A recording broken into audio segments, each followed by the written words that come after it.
Satnam, I'm Angad Kauр, and I'm very much looking forward to seeing you on our sound and mantra module. We will also have the topic of sadhana to explore. Sadhana means, in very basic terms, discipline. And we can think of that in different ways, which we will talk about and discuss what sadhana means to us, and also to consider that the disciple is one who falls in love. So how our sadhana practice is about cultivating a discipline, and we bring that discipline to benefit many areas of our life, but to also keep up with the discipline throughout our life, there needs to be love. So this relationship that we have to being disciples, to being devotees of the one, of the divine source that lives and breathes life into each and every one of us, how we can keep igniting our inspiration and our love through having a discipline to serve us in life. We will explore the 3 different levels of sadhana. We have the first level, which is simply doing it. Get up, set up, keep up. Sadhana being the process of clearing our subconscious, and just like the bin that we have in our kitchen where we might put all of our empty peelings, all of our food waste, and we need to empty that out, otherwise it's going to stink. Same thing with our subconscious. We need to keep clearing out the subconscious. Mantra very much relates to this because it does itself clear out the subconscious, but also how we might bring mantra and different kinds of practices into having a discipline.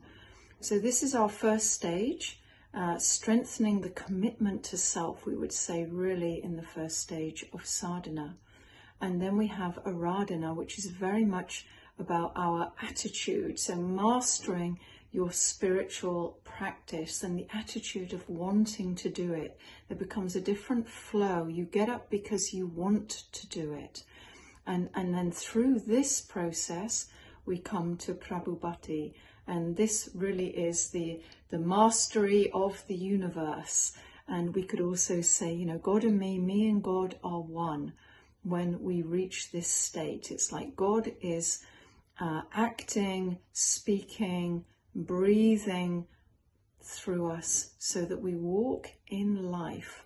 My will is thy will, and thy will is my will.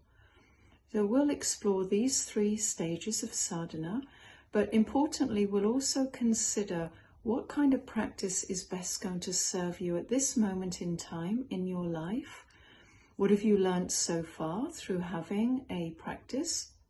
What's worked for you? What hasn't worked for you? What borders we might need to cross of the mind while always respecting the limits of the physical body, keeping in mind that we change through the cycles of time.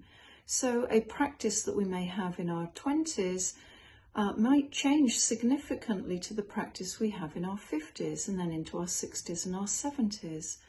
Women go through different processes through pregnancy, postpartum, and then also through perimenopause and menopause. We'll also consider how we would choose different relevant practices that best serve us through these changes in our lives.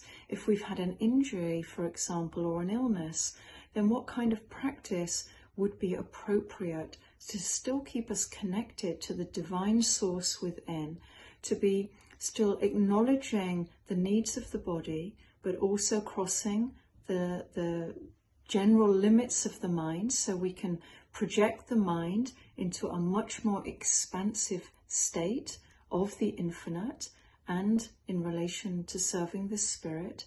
And then how we on a day-to-day basis keep investing in the core spiritual identity that we refer to as Satnam. We will also look at Aquarian Sadhana, our 2.5-hour community practice that you will have the experience of through the 3 modules, April, May and June, that will be held in person. So you'll be able to together be in the experience of Aquarian Sadhana. But we'll look at what the benefits are of that, how it was introduced into our practice of Kundalini Yoga in the form that we've come to know.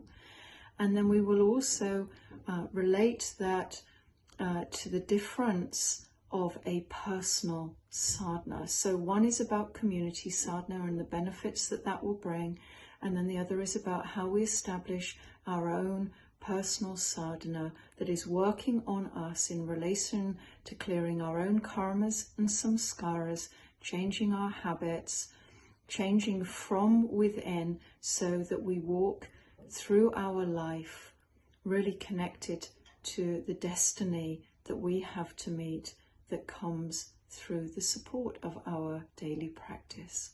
So looking forward to seeing you in a few weeks' time and diving more deeply, and also hearing about your own experiences of sadhana so far, if you have developed a sadhana practice, and if you haven't, then to be part of this initiation into the beauty and the magical grace that comes into our lives of how a sadhana can support us, but also to remember that we are here on earth to really master our own domain, and our practice is supporting that. So we may all have a very different kind of a sadhana practice that changes over time. So the important thing is that we are relating our practice to what our needs are. And Kundalini Yoga is a yoga of awareness, and it's also a yoga that allows us to implement change,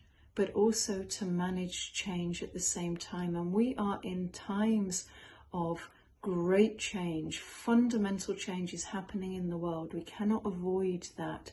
And the stresses